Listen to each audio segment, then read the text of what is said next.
I feel like that is the proper opening homage for our beautiful Gaz 66 that we found in the previous episode. A brand new addition to the long drive. This thing is a tank and I love it. Look at it. Look. Okay, that's too close. Too close. Hold up. But seriously, amazing, right?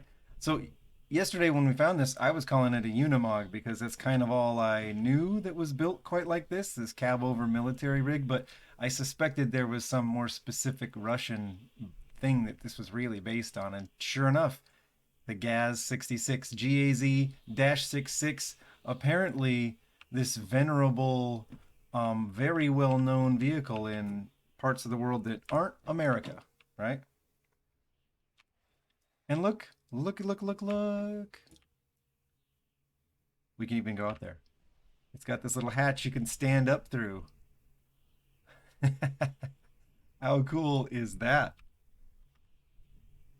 What? Oh, push? No, I'm not, I don't want to push. Just yeah. So maybe I could get up onto the roof this way.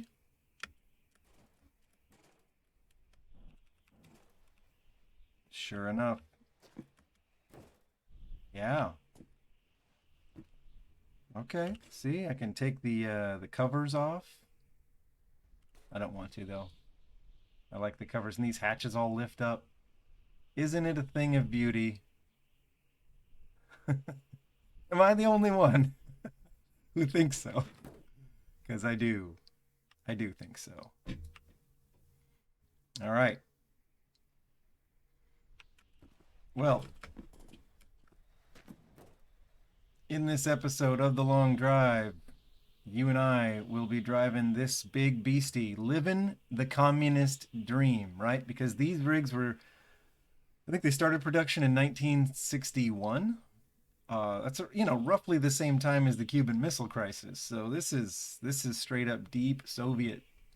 Love it. I mean, because it's just so hardcore. These things, apparently, there's a Russian version of Top Gear. I didn't know that. Uh, and the Russian version of Top Gear apparently tested one of these Gaz 66s the same way the British Top Gear tested the Toyota, Hilux.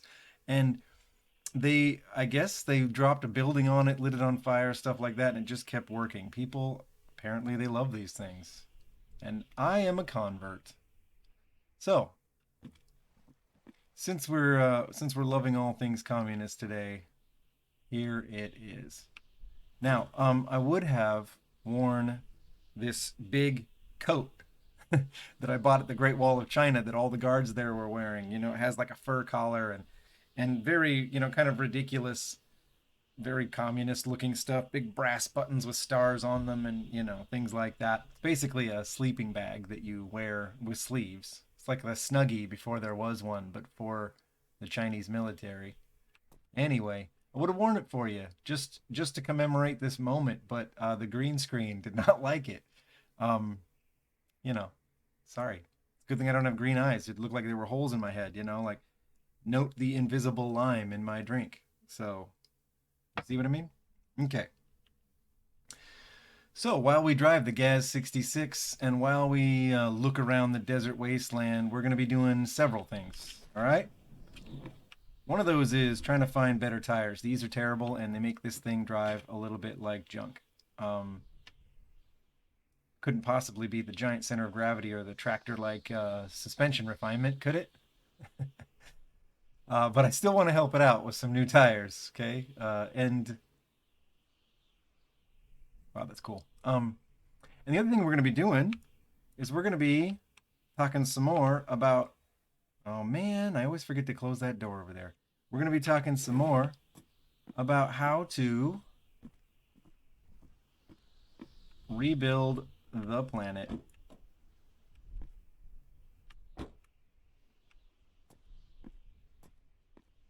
Okay. Do. And I've got a doozy for us today, folks. One of the big boys. Highly appropriate to today's episode.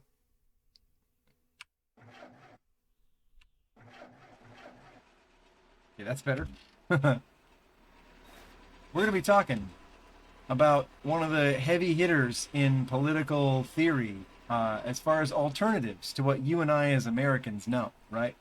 You and I know a certain way of life, and sure, we could just try to set America back up out here in this desert wasteland, but two things. One, it doesn't, I don't think we are in America, considering all the cars that are available to drive around here. And number two, we have an opportunity here to do things a little differently, right? To nitpick a little bit about things we maybe would change if we could. So we're gonna have that kind of conversation. All right. You know, now we're looking for diesel, right? Oh, the mighty gas. Diesel, please. Gas and oil. All right, not that helpful. It's outhouse. You know, I'm always afraid to look in these outhouses. Yep, covered in turds. So if you're curious, what is the apocalypse full of? Not much, except turds. They're just always there. And somehow that is the most realistic thing about this game. Leaving this gas station behind.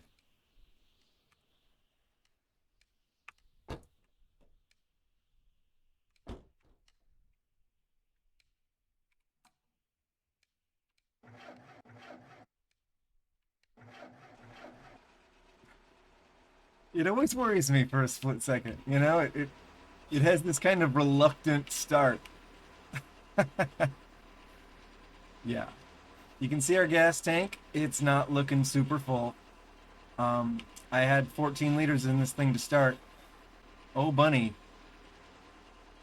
I don't think I hit it. Okay. Couple of things. I took it off peaceful. The rabbits are going to be coming for us today. That's right. And I did that because today we're driving this crazy Russian military rig, and it just seems like we're ready for a fight. You know, I think we're ready for them.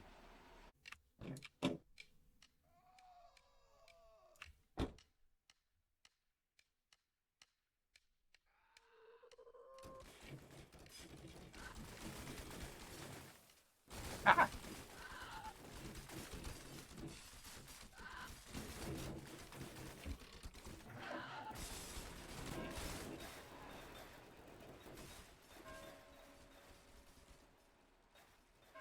Oh, I'm dead?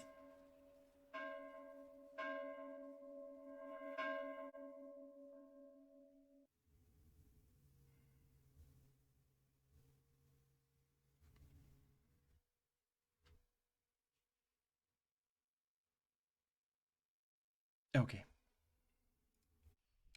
Okay. Well, we're not doing the hostile thing because that got crazy right away.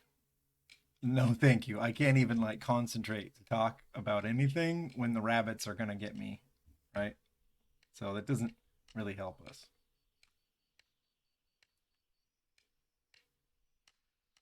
Okay. Well, here we go.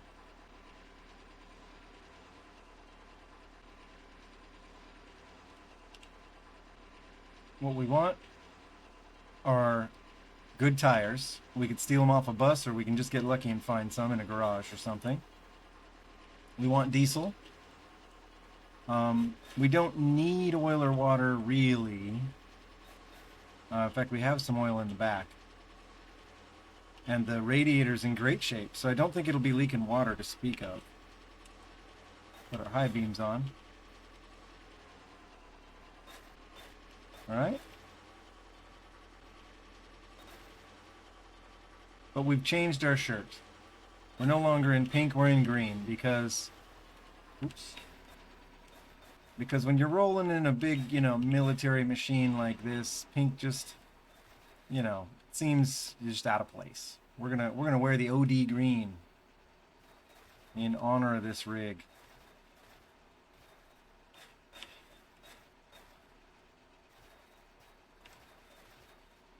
Okay.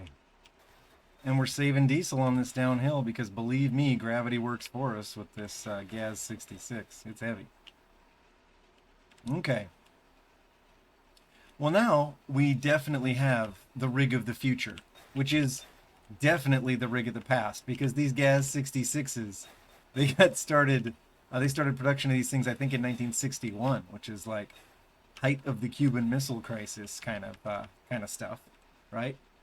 Ooh, it's hard to steer, and we're skidding. Okay.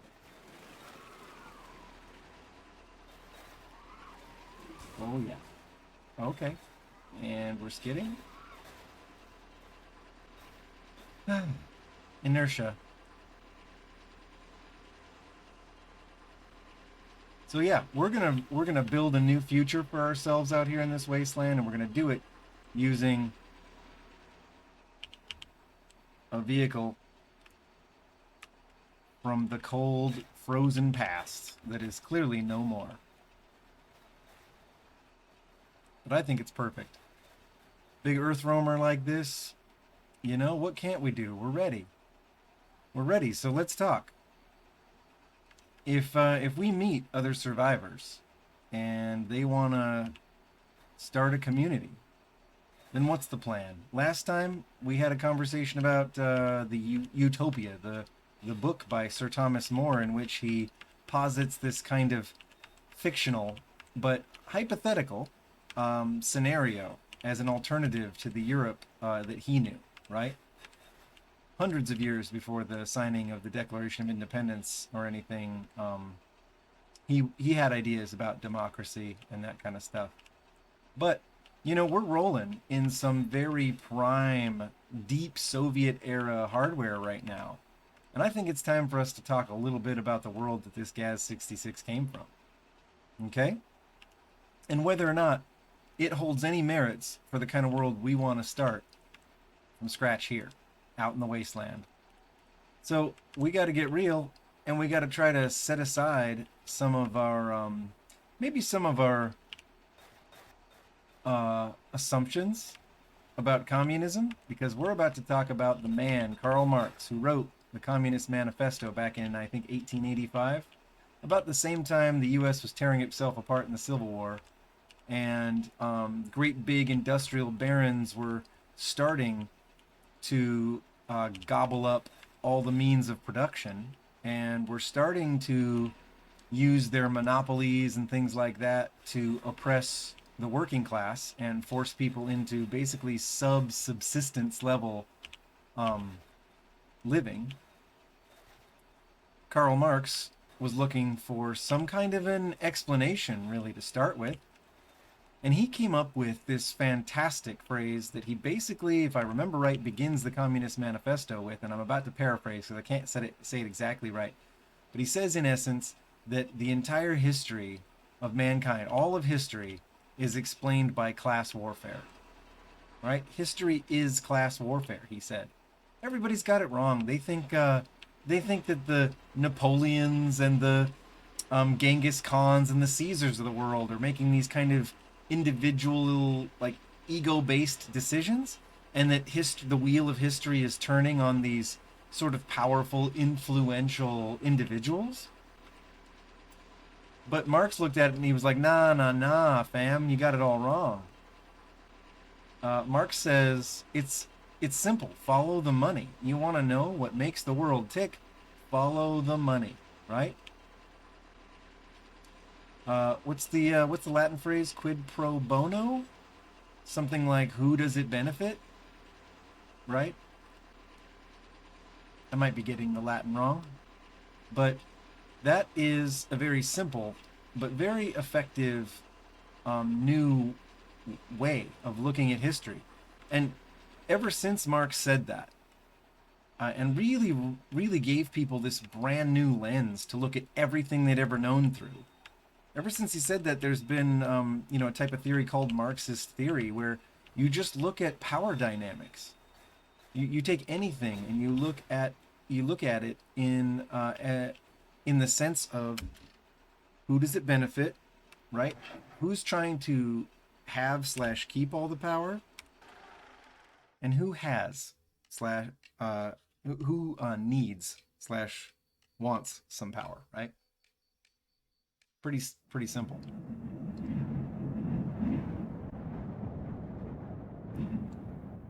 So right off the bat, if um, if you've ever wondered why there is such a thing as a top 1%, why do 99% of the world fight for the scraps, the bottom 10% of all wealth or something?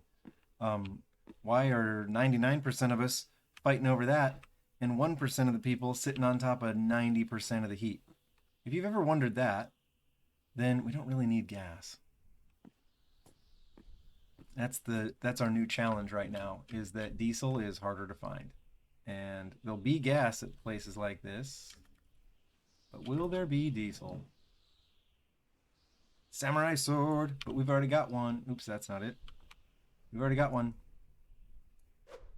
All right. Watch out. This new update made the samurai swords work.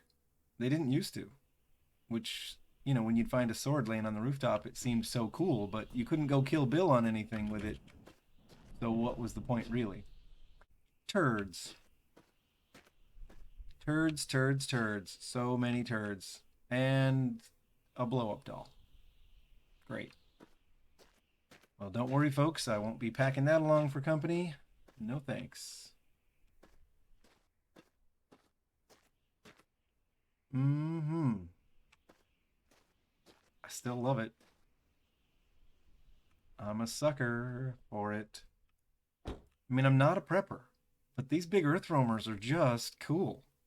And, you know, it is the apocalypse, so being a prepper suddenly doesn't seem so extreme.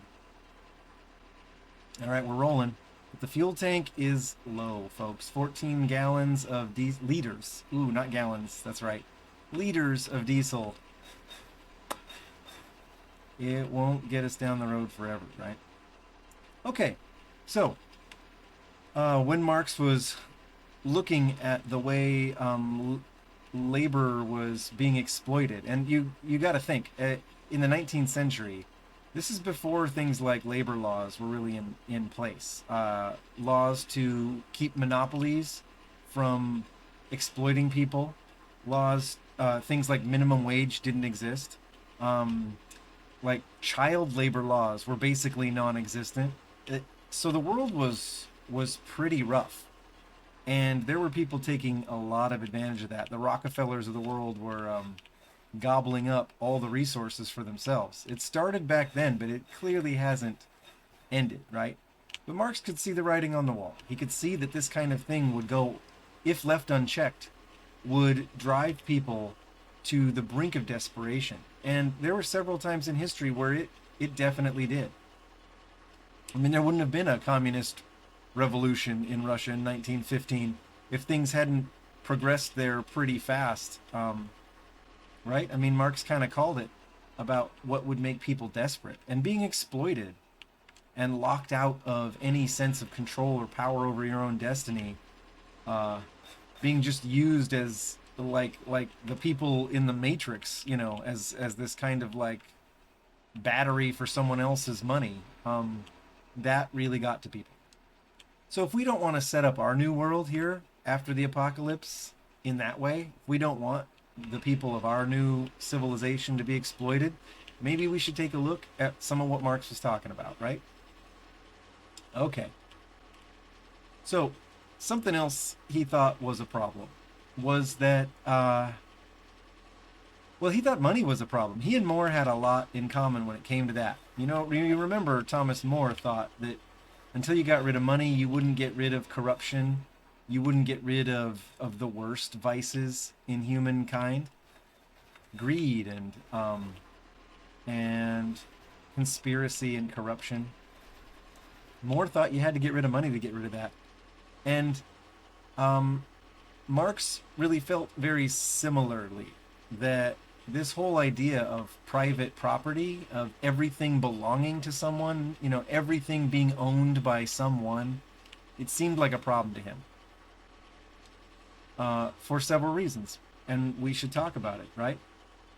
And he thought really money was at the root of how a system like that exploits people, about how you become this owned thing, right?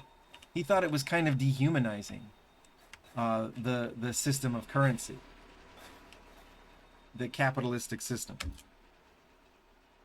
Do we care about what's in that? Nah, there's not going to be diesel in that watchtower. What are we even worried about, right? We do need to keep our eye open for one of these rusty old tankers that's sort of inexplicably just beached out here in the desert, as though this used to be a waterway. Uh, so, so help me keep an eye out for that. But I don't think the watchtowers are really going to be much help.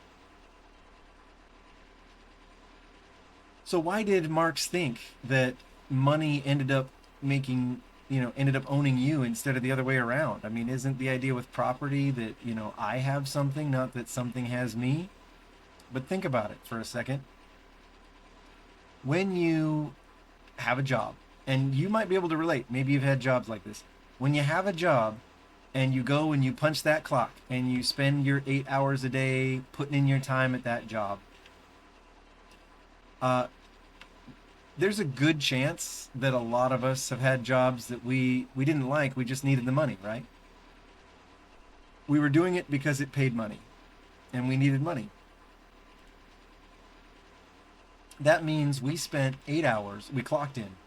We spent 8 hours doing something that wasn't really, that wasn't passionate. We weren't in love with what we did. We weren't doing something, because of who we are or our ideals or something like that. We just needed money. So we traded 8 hours of our day for some money, is what we did.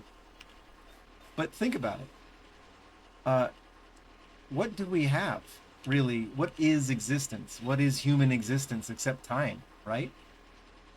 I mean, I wake up and I get 24 hours of that day, and I only get so many days. If you've ever seen one of those lifetime calendars that plots every day you're going to have on a, probably going to have in an average lifespan on a calendar, and then you X off all the ones you've already spent, it starts to freak you out a little bit, because life is finite.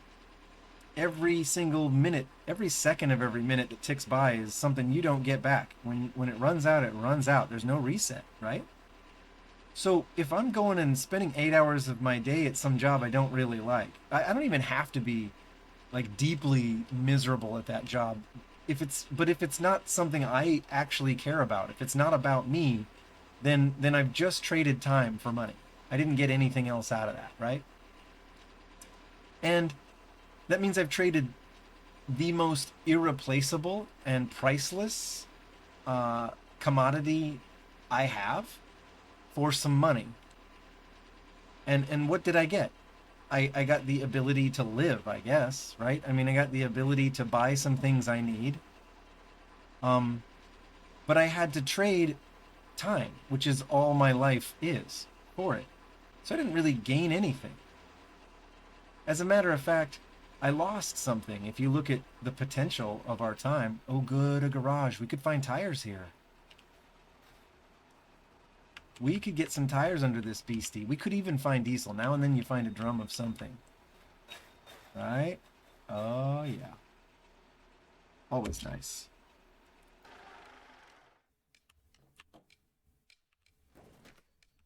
So, I traded something priceless for some money, which is really a very common and obviously not priceless thing. I put a price on something irreplaceable, right? I traded something so rare that I will never get more of it for something really, really common. Um, and that is something Marx saw as kind of a problem. I mean, that's a problem, but this is not 30 liters of diesel. Can I even pick it up? Ooh, I'm buff. Must be the green shirt, right? No, of course it's not the green shirt. Uh, I've tried to get over that whole toxic aversion to pink and tried to be a little more secure about I don't know, everything. It's good. Better. It's better not to it's better not to be, an insecure toxic dude. It's just better for everybody. And I am so happy about this diesel cuz, look at the tank. It carries 150 liters. That's a full tank. We were down to like what, 10? That's a 15th of a tank. I don't know if you've ever run down a tank to a 15th, but it feels like time to go buy some gas, right? At that point. I mean, if you've got a car with one of those low fuel warning lights, it's going off. It went off a long time ago. Can't sleep yet? Must not be dark enough. It's pretty though, right? Sometimes the desert in this game is kind of worth just taking a look at. And that was kind of Marx's point, is that there are things in life like this sunset that are pretty priceless. And we, in the capitalist system, we spend a lot of our life chasing money and missing this. And that's hard to deny. Right? I'm going to cede that point to him. I feel like I have to. Can we sleep? Can't sleep yet. Can't sleep yet. Can't sleep yet. It's not going to let us sleep, is it? Give me a minute. Okay, we're back in business. Didn't let me sleep until I went back in the building for some reason.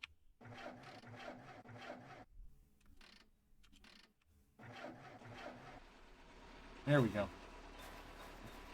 Okay.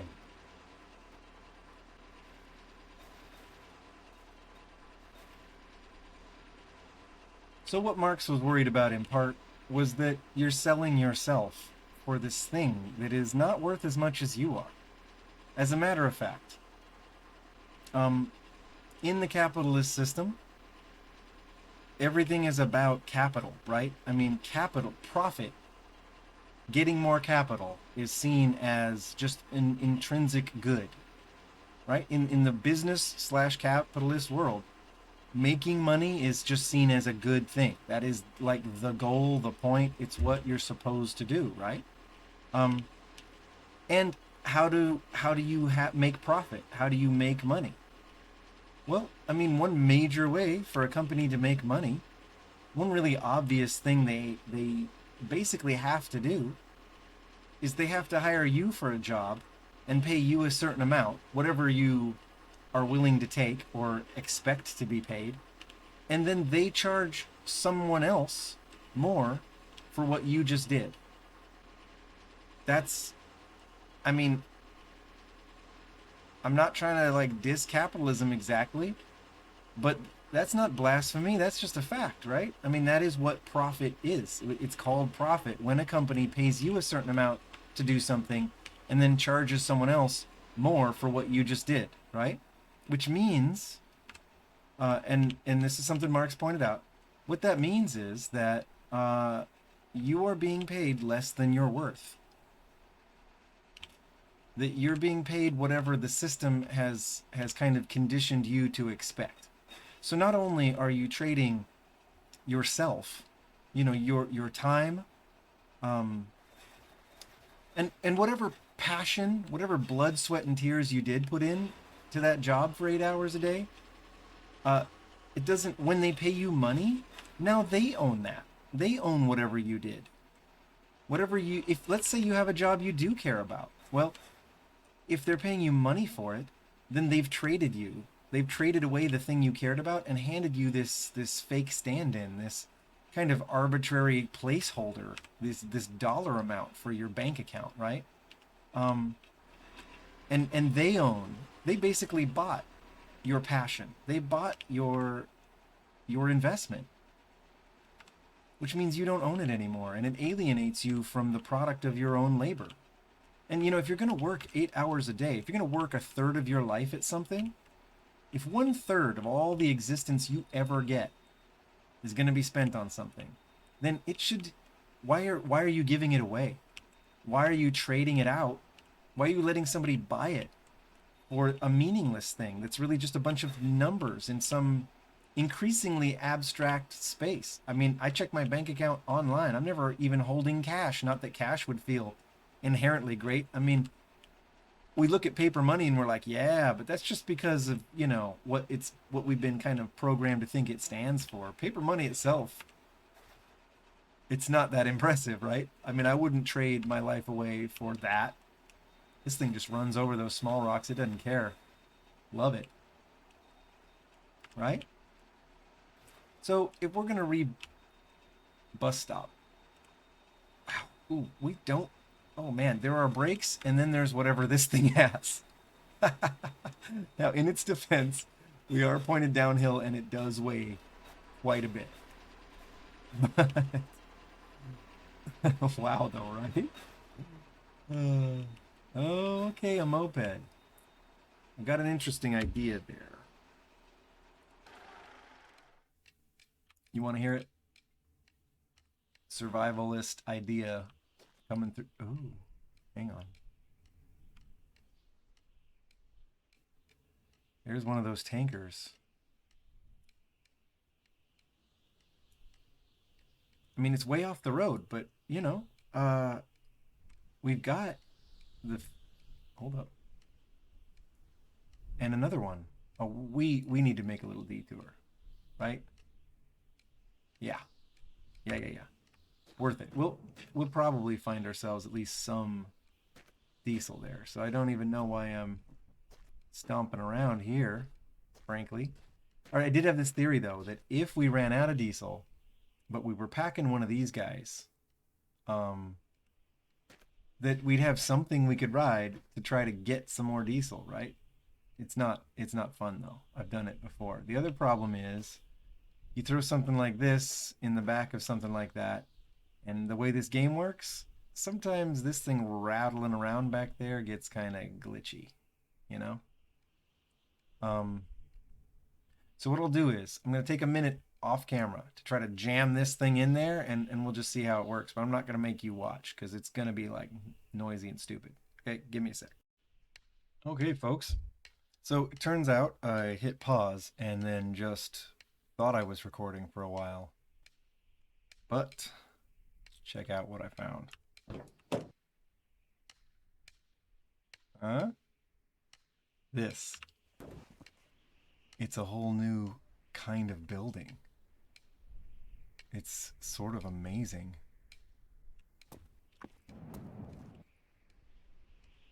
I've got slightly better tires on the rig because I stole some from around here. But look, another one of the Gaz 66s. We have a car garage with, hold up, 2 beds stacked on top of a lot of wagon. Well, of course. Ooh, this is a good tire right here. We got, they didn't have this kind of structure before. This garage is cool. That's full on gas, full of gas. Very nice. Right? I mean, look. All right.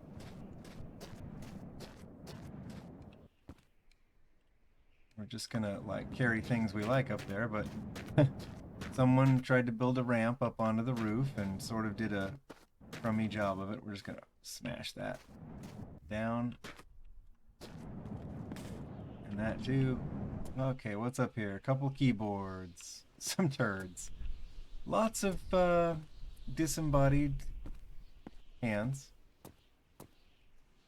The back door for a Gaz. A Travat wagon somehow got up here. Of course, if any car was light enough to end up at the top of a roof, that would be one. There we go. Huh? Isn't this awesome? Oh, is this just a gun laying here? Nice. I love these garages.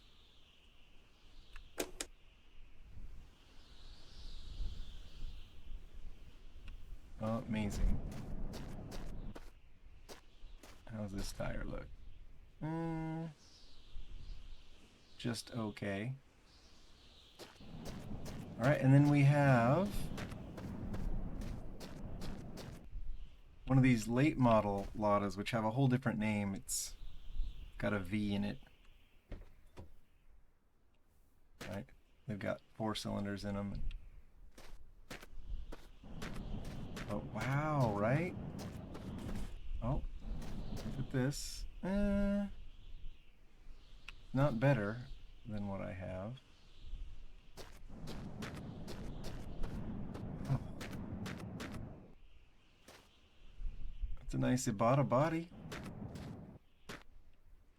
We're gonna go inside this diner here in a minute, but look, it's a dumpster. It's a dumpster full of stuff. There are dumpsters now. I mean, a lamp. I feel like I'm getting punked here. All right. Don't really need that TV. Wow, this dumpster's a little gross.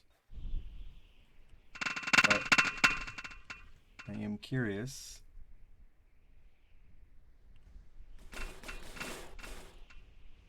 Some gas. Nothing in this dumpster we really need. Oh,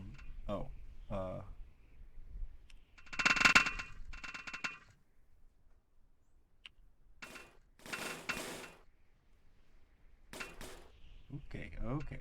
Stay with me here. What is this?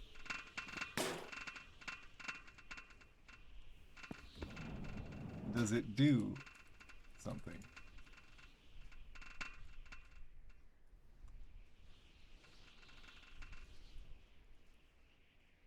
It doesn't seem to do anything. Wow, though, right? Okay. That's a new one. I guess I'm setting it down. I'm not sure what to make of it. Here's a bus. And this is one of those, this is a new thing too. This is a bus that doesn't articulate. See?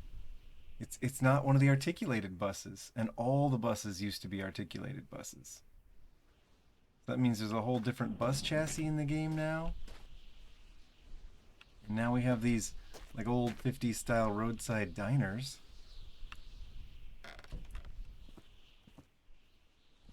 Pretty cool, right? Look at this nostalgia in here. You know, among other things.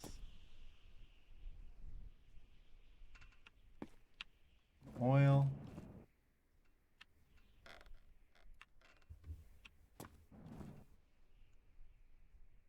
Some human hands. Okay, you know, this is less magical as I go through it, but look at this kitchen.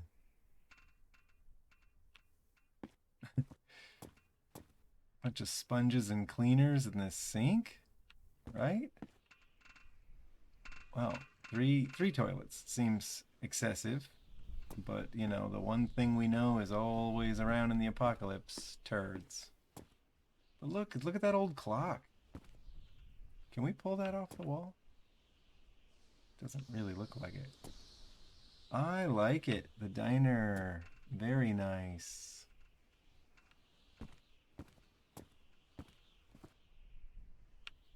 Looking forward to running into more of this kind of thing. I mean,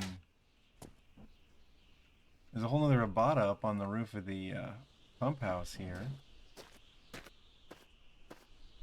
Amazing. So cool, right? So cool. Thank you, Long Drive, people. Designers of the Long Drive, thank you. You know, we've been waiting for new stuff for a while there. Hang on, I kind of want to see what's on the roof of this this thing. Oh, just a couple bottles. All right. We've been waiting. Isn't this just amazing stuff? I love this new like garage that a person could pull a car into and, you know, like do some work. That's pretty great. And I do like these little wagons. They're not too bad. They're really not. But I think you know which vehicle I am. 40 liters of blood. What happened here? I mean, this is cool, but what happened here? Seems grim. Seems grim. Oops. But let's check which tire really needs the most help now. Okay. Yep. I think it's this one.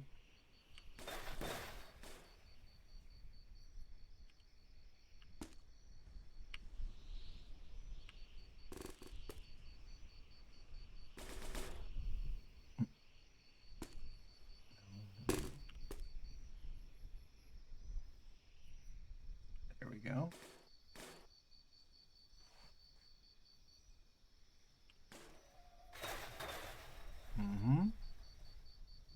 And there we have it. Oh, what a cool find, right? All right. At some point, it might be kind of fun to set a bed up in the back of this thing and just go to bed in there, but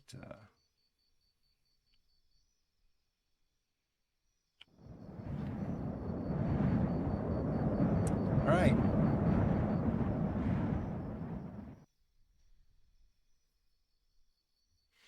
Well, I know this video's already gotten kind of long, but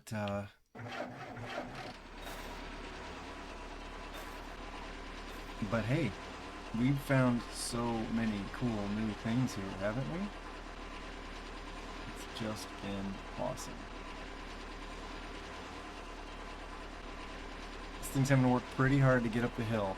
The other thing you missed, take a look at the fuel tank. I went out to those two tankers, and there was diesel.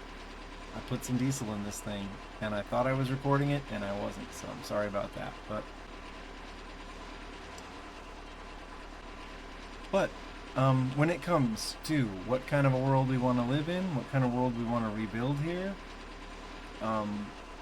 you know, I think we should consider some of these other theories.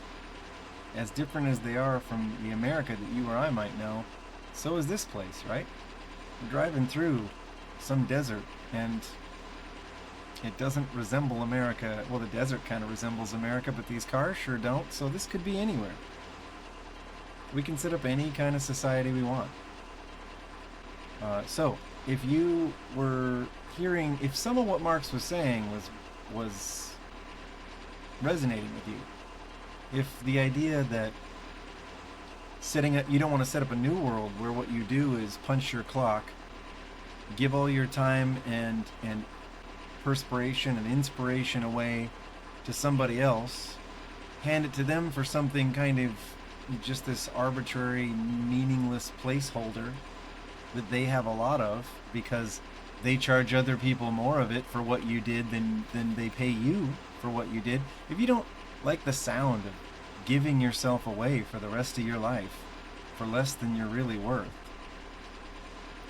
and if you don't like the sound of carrying the 1% on your back, the top 1% on your back, and making do with the bottom 10% of all of the bounty, then maybe Marx is saying something, right? Now, some stuff that probably I didn't say because I thought I was recording at the time, so I probably should reiterate, is, you know, when we apply Marx's theory, you know, Marx was a philosopher, and philosophers really all the way back to Plato, they want this kind of universal, consistent theory. They want a theory that they can apply to everything.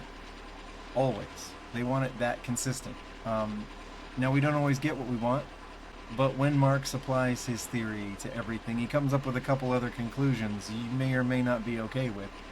One of them is that religion is bad. He called it the opiate of the masses because Marx was a materialist. He believed that the world of here and now, the material physical problems and realities of our world are the problems and realities, and that religion was this big institution that convinced people that what they were suffering in the here and now, their problems in the here and now, weren't the important ones, and that they were somehow earning points towards some other, more important future if they just shut up and were good little boys and girls and kept their heads down like good sheep in the flock right now. He didn't like that. So he didn't love religion. He thought it was, a problem. He thought it was something that was engineered like other power structures he was critical of to keep certain people on top and keep everyone else squashed down beneath, unquestioningly. So he wasn't a big fan. So for some of you, that doesn't sound so great. Take it or leave it, right? I'm not telling you what to think, but that's what Marx thought.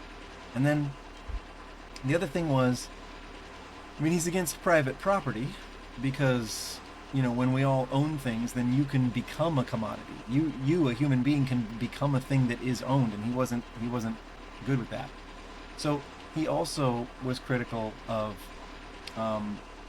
social institutions that kind of made someone property too. Like, and by this I'm talking about marriage. He wasn't a fan of marriage. The ironic thing is, he was married, and by some accounts, perhaps not happily.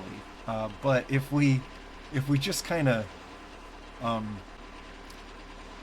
bracket that, then we can see the logic behind what he's saying. Marriage is kind of like ownership, right? Saying that someone belongs to you and not other people is like saying you own them. And so he was critical of that.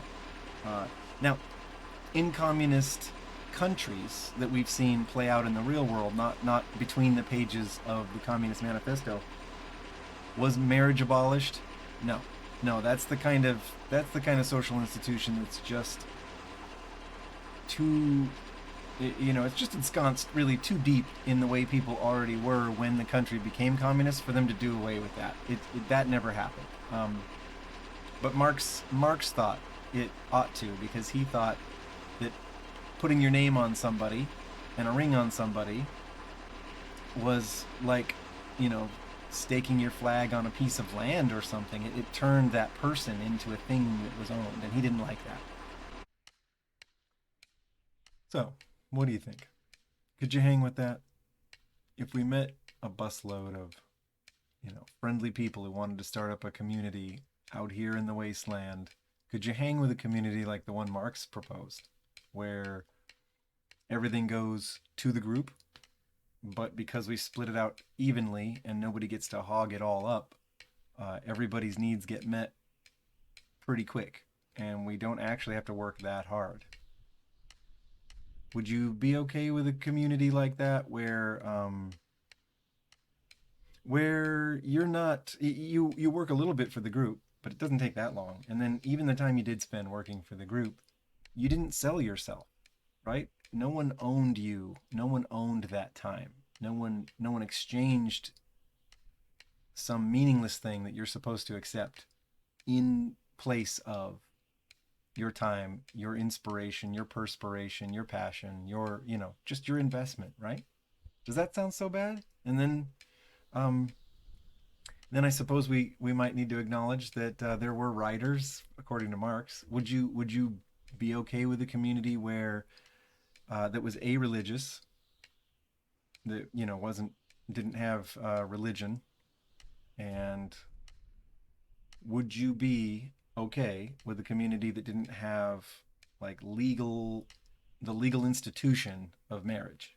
I don't mean it's some giant swingers club. I mean that there isn't a system where someone else belongs exclusively to you in some legal codified way, where people are free to set up their relationships, but there isn't some like legal ramification, some official way of making someone property. making someone have exclusive legal rights to someone else. Would you be okay with that? Does it sound like the worst? Well, anyway, just something to think about. And thanks for joining me. Till next time.